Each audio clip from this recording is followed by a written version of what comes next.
things. They need to be reminded of things. And so in that spirit, and knowing that I am the chief among those who makes that mistake, in that spirit I address all of us this evening. You know, there's lots of themes that we could talk about when it comes to the services during Lent and the readings and the spirit of this great season. And yet, first and foremost, it almost goes without saying, but in the spirit of Lewis's quote, I will remind us that the chief among them is prayer. Not only is prayer the chief among all the themes of Great Lent, it should be central to every Christian's life. And Great Lent, through the services and through the hymns and through the readings and through the spirit of what we're doing, the fasting and everything else, it affords us that opportunity to come once again and recenter ourselves, focus ourselves on our prayer life. In my life, I have encountered various holy men and women that I've very much looked up to and tried to listen and look at what they do. There was a priest at seminary, and I think his kids were older. He was a little bit on the older side, who I know every year, I don't remember if it was the summertime or before Holy Week or one of those times, before Lent, every year would go to Mount Athos for a week by himself, just to center himself. Just to center himself. There are those who have other ways that we try to refocus our efforts.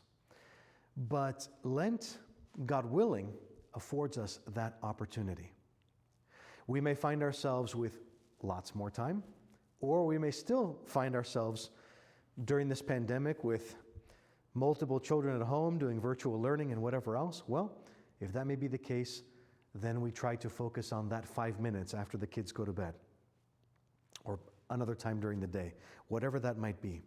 But whatever it takes, refocusing, recentering ourselves is paramount among all of the themes that we talk about. And not just refocusing in the sense of trying to relax, although that hopefully is a side effect of our increased prayer life, but refocusing on that prayer life. Refocusing in whatever way, whatever shape or form it takes for you, for all of us,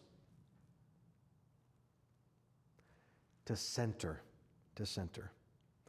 We see it plastered on magazines at the grocery store, right? These words that we're throwing out, refocus, centering ourselves, all those things, mindfulness, we hear in the church and out there as well. And that's because they're true.